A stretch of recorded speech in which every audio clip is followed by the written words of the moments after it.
Alright, we had a nice little lunch. And of course a cup of coffee afterwards. Let me just check something. Do we have anything in here? No, we don't. Here, it's all empty.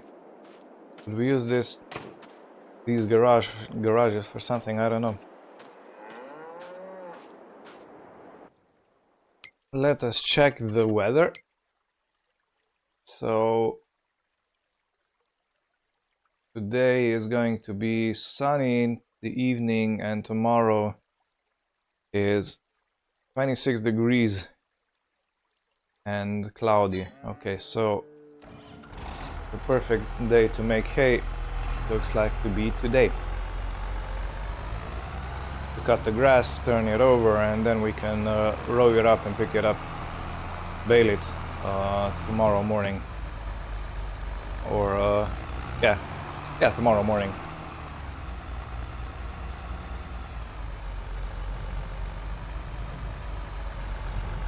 The tractor is still warm from the work before, so there's no need to warm it up. We can go straight into the fields. And of course I crashed. Come on. Thankfully it has this push bar at the front, the protection. There seems to be no damage. But yeah. It's a really tight yard. This is really the biggest type machinery I can have. Okay, so this is the field. This is where the grass grows. our feed.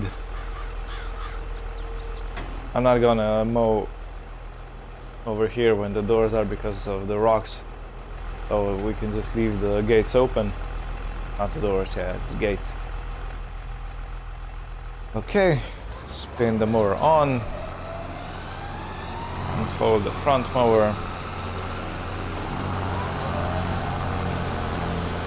Okay, this is loud.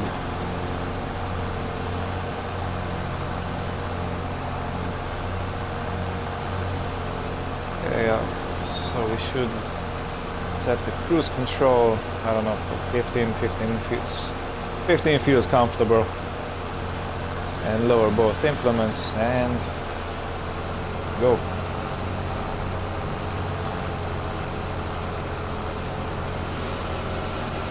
Okay, yeah. We are getting quite a nice yield.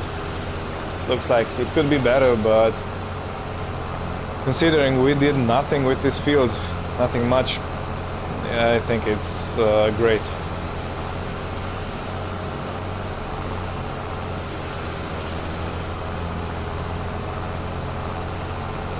But after the mowing, we are going to fertilize it with the slurry. We have full slurry pit to the brim, so that needs to be done and empty out because we don't want it to spill over.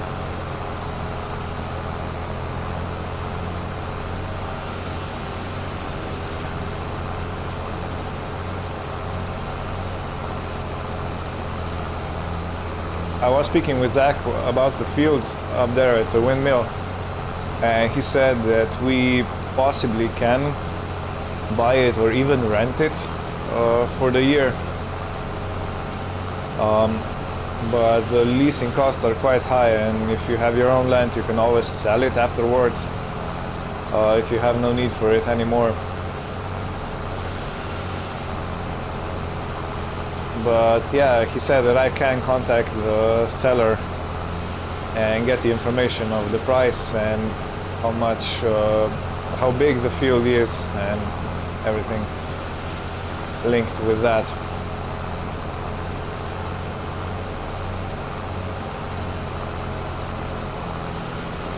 This is quite a big field. I think we're gonna have lots of hay bales, which is perfect because we do need them. We do need them.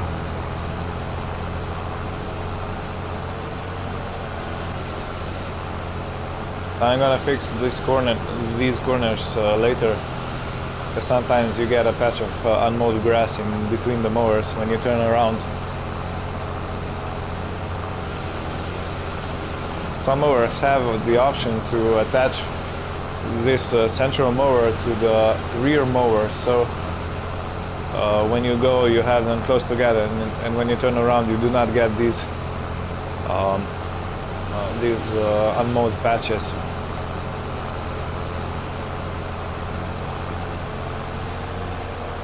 Like you may see over here. Did I miss it? Okay.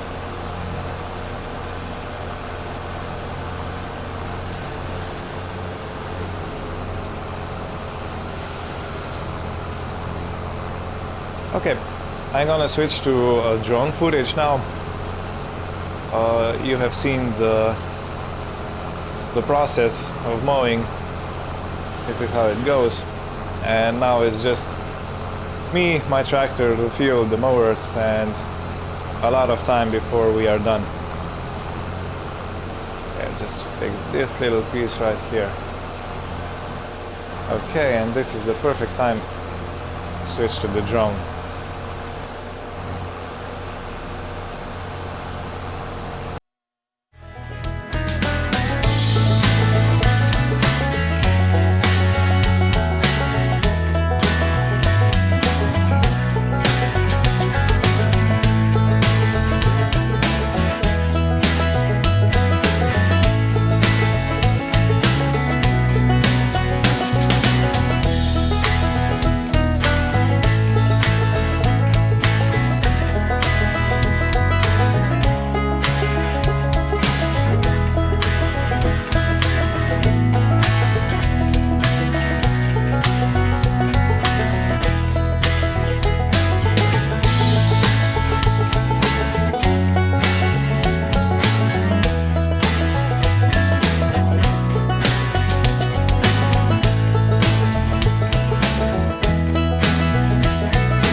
So there is something very therapeutic in mowing a big grass field.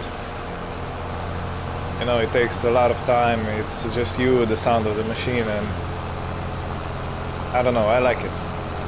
I like it a lot. And this is us almost done with the field. It goes pretty quickly, you know, when you have enough room to turn around the tractor, because you can keep it on your cruise control and just turn around and lift and lower the mowers as needed. So yeah, when you get the hang of it, it goes quite quickly.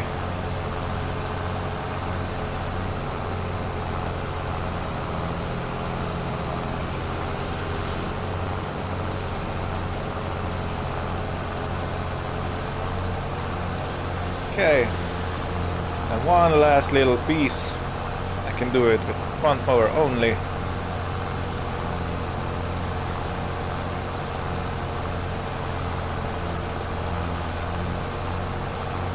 And turn it off, fold.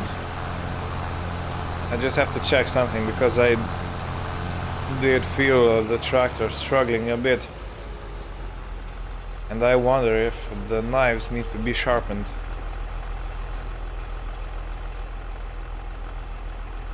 Yeah, so they do look a bit worn.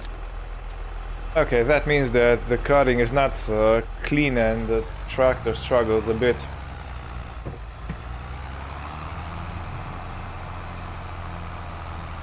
And of course you have higher fuel consumption, which is not something you really want. So maintaining your gear is, or should be, one of your top priorities.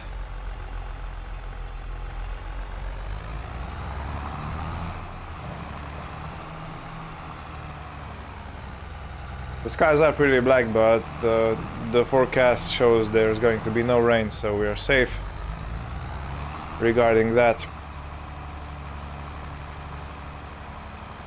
Yeah, the slurry pit really needs to be emptied. Okay, so what I'm gonna do now is I'm going to clean all this, wash it all down, and put it into the workshop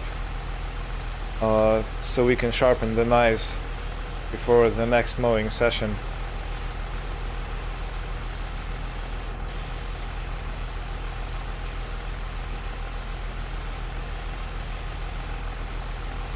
And in the meantime, we're gonna give our green girl some time to rest.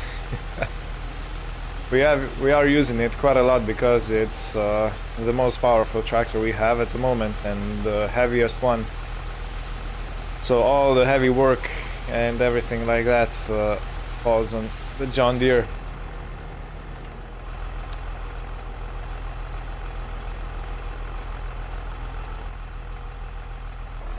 Now I just wonder, will I get this through the gates? And it seems like no.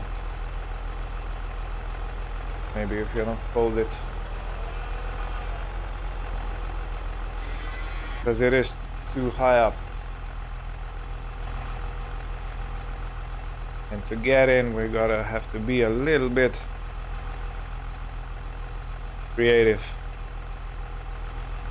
So like this, and then rotate.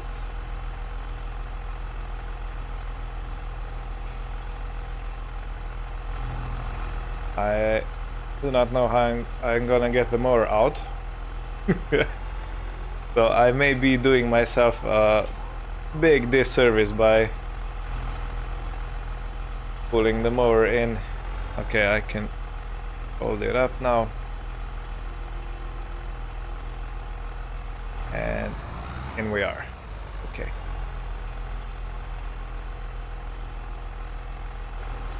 How high am I? I'm practically to the top. Okay, so unfold the mower again. Now when we're in, try to not do any more damage.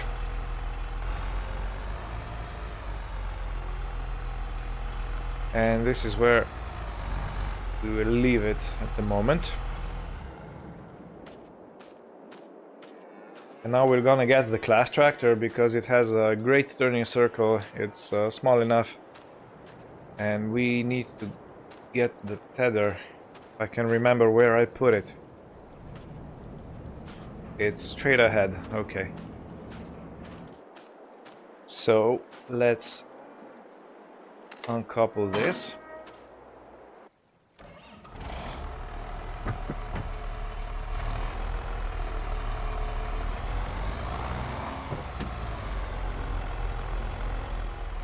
Hi, little pooch. Let me just pet you. Yeah. Yeah. Who's a good doggy? Who's a good doggy? Yeah. Who's a good doggy? Yeah, you're the... Who's a good boy? The excitement runs. Okay. We need to change the tires on this tractor because the row crop tires are too thin and they would probably be sinking into the ground because it's still a bit wet. And I need to take the weights off because for the windrowing and the mowing, the heading, we don't really need to have front weights. These are light implements.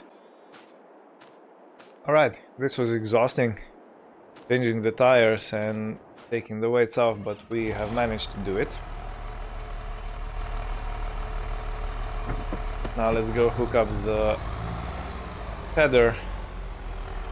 And I think we are going to hit the field, and tomorrow morning we are going to be windrowing and baling, because baling is gonna take a lot of time.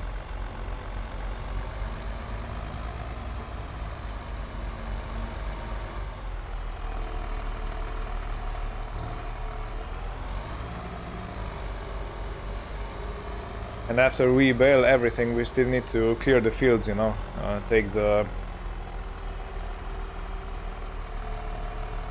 to take the bales off the field and under the roof, because the next few months are forecasted to be rainy.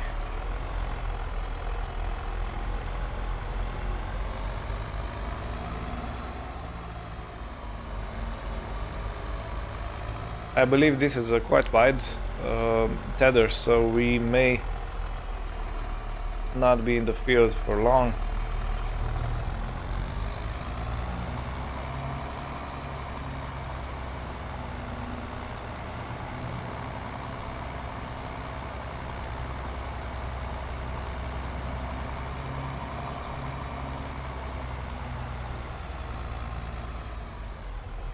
Careful not to put any signs on the gates.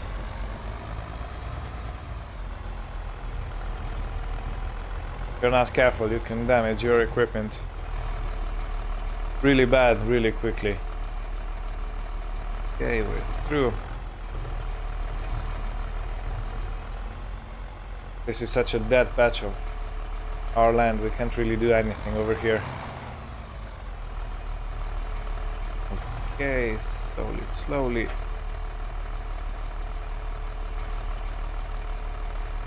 Okay, and we're in. So let's unfold this bad boy.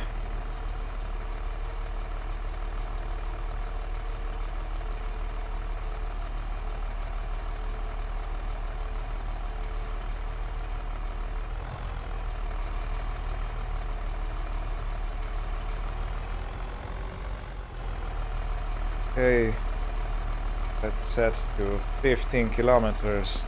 It should be good. Turn the grass around so it can dry properly.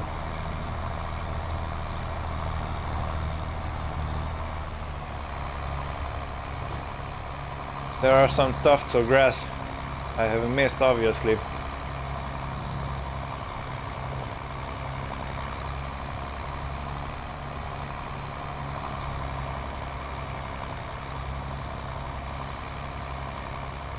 Just jump out for a second and see what it does. Yeah, this looks good.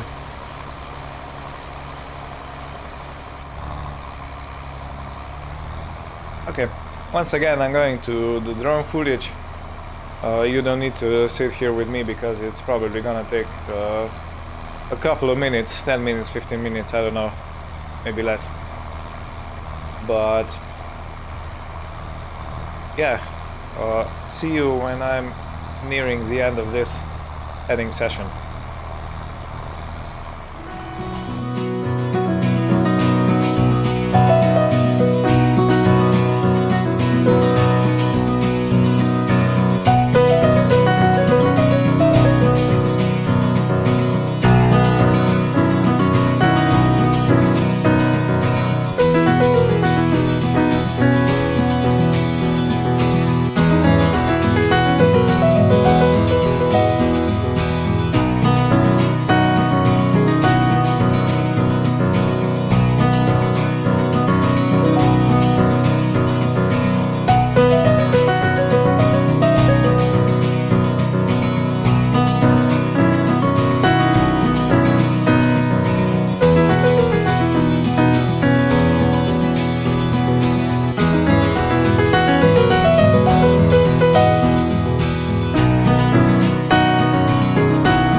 So it took us about 15 minutes to do the whole field. There's just a couple minutes less than the mowing. But yeah, we are here at the end. And I think the field looks really fine.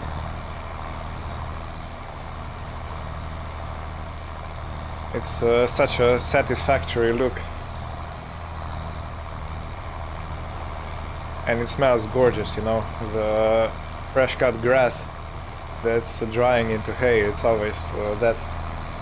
It has a particular smell, I can't really describe it, but it's smell of fresh grass, fresh cut grass, and it's a really nice thing.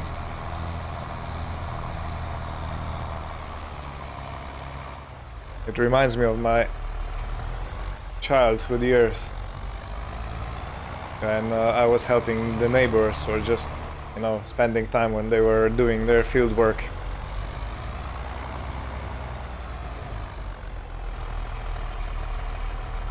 Okay, slowly.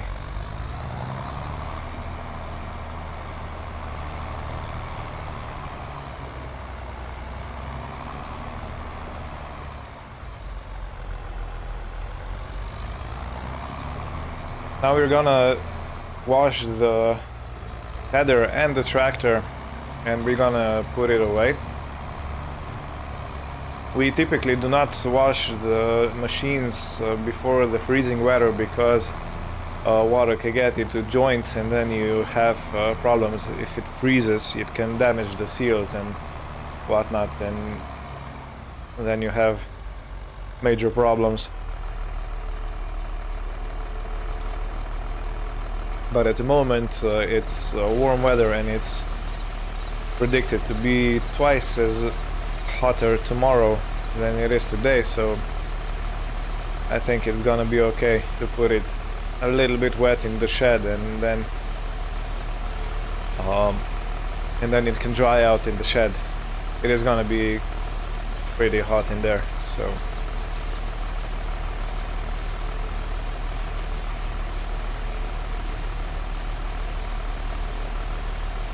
and I also like to keep the machines running when I wash them, because I did have an unfortunate incident one time when I was washing it was a Renault 5, I think it was 1994 production year. I'm just gonna turn on the tether for a second so it throws the water out. Yeah, so I had a Renault and I was washing it, and I, for some reason, thought it would be a great idea to pressure wash the engine bay, with the engine inside, of course, and the bugger didn't start anymore because water got into the electrical systems, and yeah, you can imagine the rest. But it just took some time, you know. It was coughing because the firing timing was off, the plug firing, but after some time, when it dried up, it worked like before. So I was really fortunate. I did not destroy any important electrical components.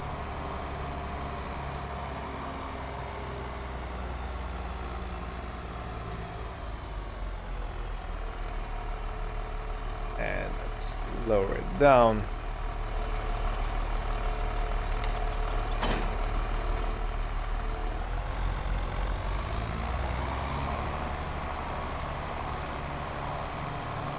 I'm gonna hook up to the tether now, and then I will check the shop menu for any slurry spreaders that we can afford.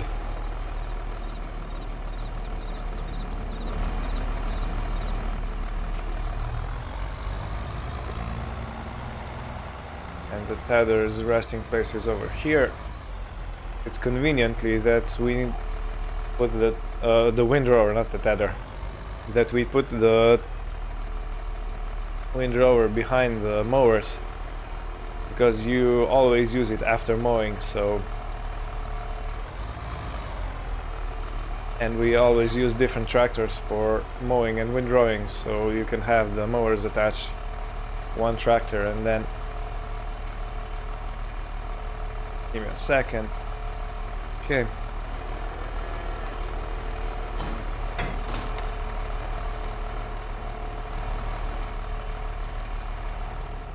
Okay, let's turn off the tractor. So this is our setup for tomorrow when the hay is all dried up. Oh, we can already see the stars. Oh, how pretty.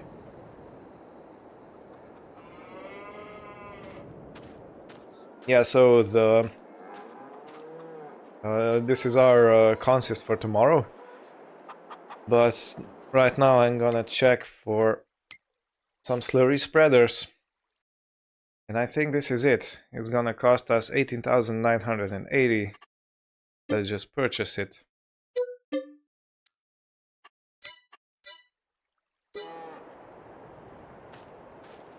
And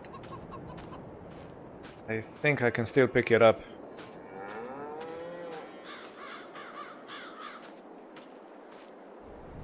We're gonna use the Massey Ferguson for this one. This attached? No, it's not. Let's turn the lights off. It's getting pretty dusky.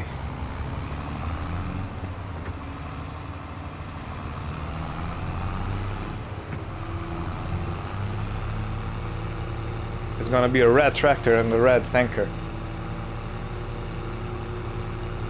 And I think what I'm gonna do, I'm gonna fill up the tanker so we don't overfill, and we'll sell one load to the, what's it called, to the, oh come on, the biogas plant, and then maybe 2 loads, because we do have quite a lot of slurry, and then we're gonna park it up for today, and we are gonna be spreading the slurry in the grass cut field when we clear the bales off. But yeah, this is the field I was talking about before, that it's available to lease or for sale. You can see the sign over there.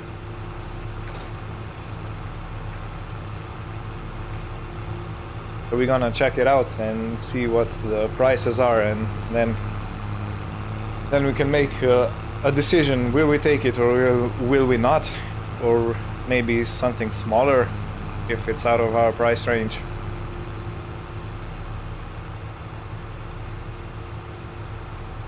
Yeah, well, see you at the vehicle shop. And here it is. Our beautiful new tanker.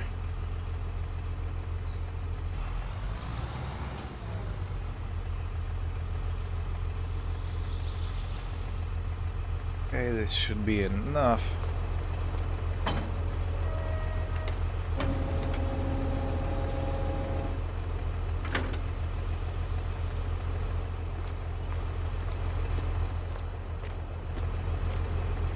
Look at that.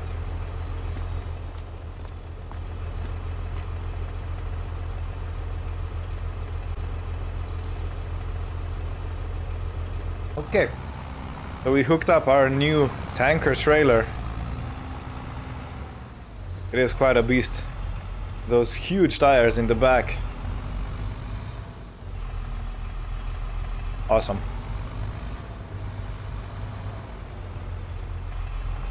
And it's a good thing we have a beacon. Damn, I got startled by the car. So it's a good thing we have a beacon in the back, because this is very big and I don't really see behind it. Well, I do a bit through the mirrors, but not much.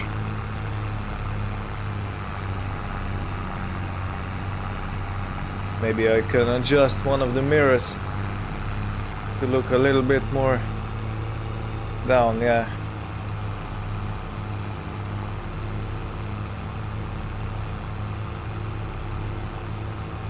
Okay, so the plan is we're gonna fill up one tank load and take it to the biogas plant. I will check on the internet if there is any other place that takes slurry, but not sure.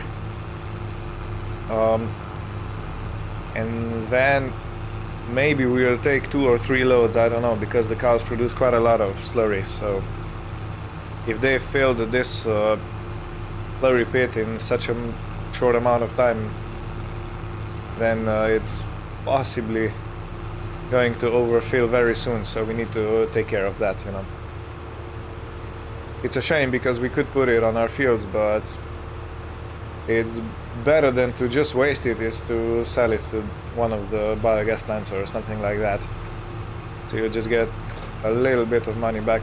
Okay, while we are here, and just made a snappy decision to stop at this sign. Okay, so it's to let and for sale.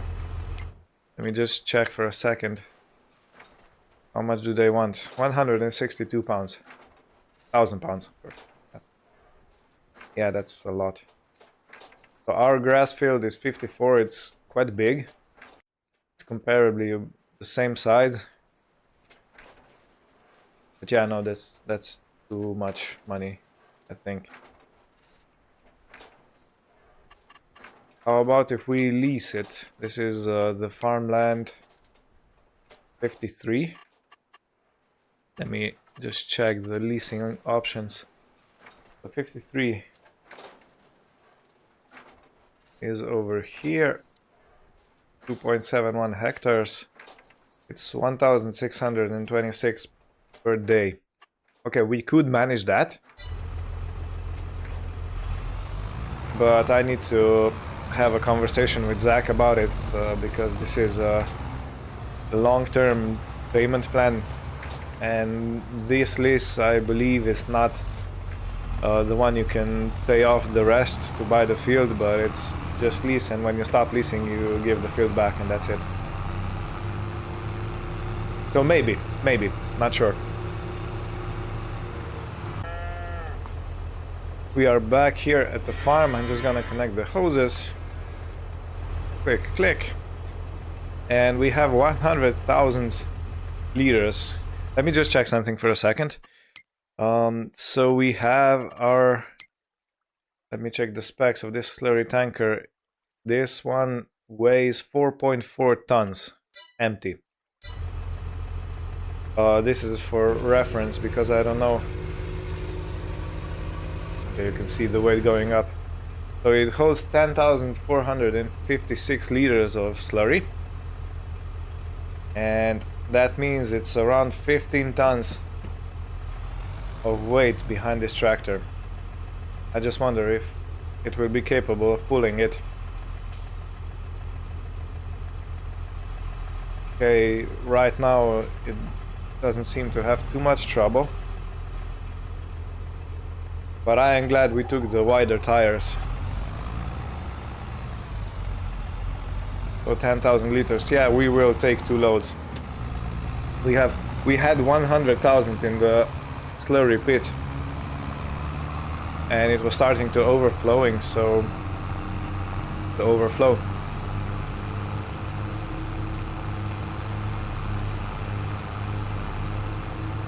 Okay, the tractor is not struggling. I was afraid that it was going to have some trouble pulling, but it doesn't seem like that's the case, which is good. Okay, we have clear way. Well, we can feel some of the weight, you know, but it's expected because 15 tons is not a small amount of weight.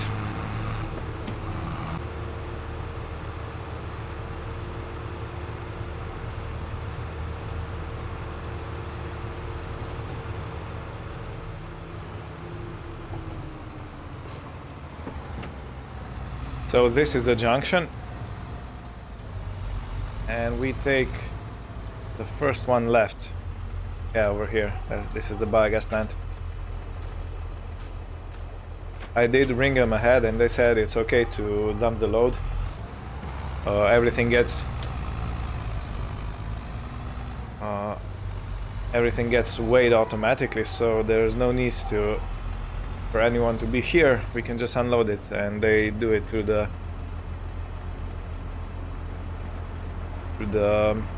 what's it called? The online app they have connected to their biogas plant, and it shows them amount of how many liters one dumped. Now just to figure out where do we dump it.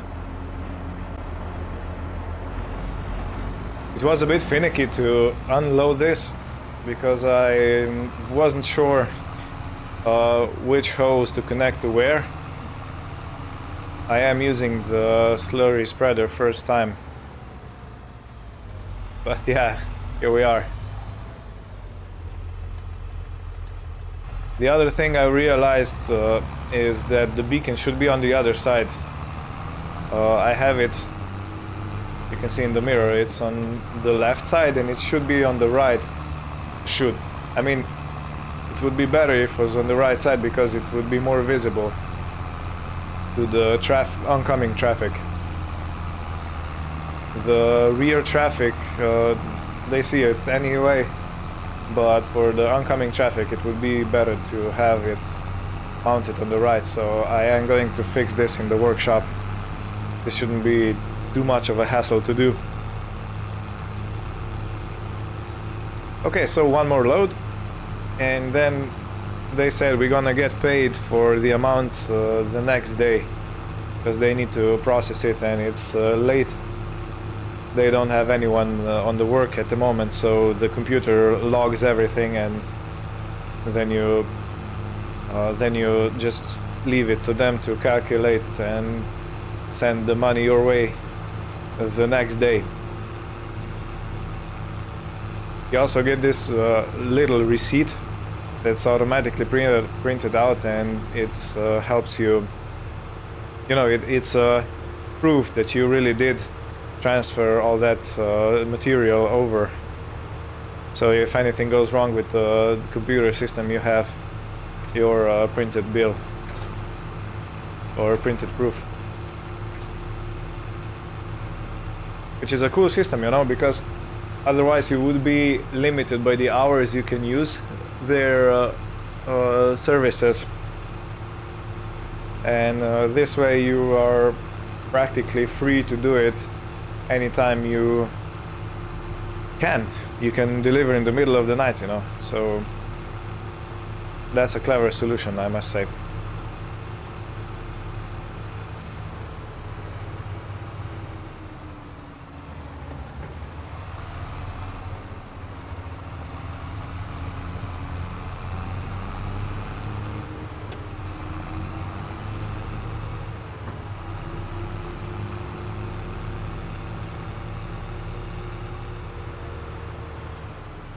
Let me just show you something. I'm gonna put the drone out, and you can see the rear tires. They are huge.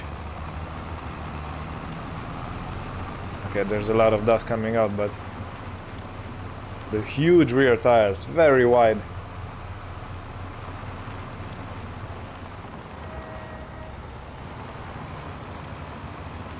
They're like steamroller tires.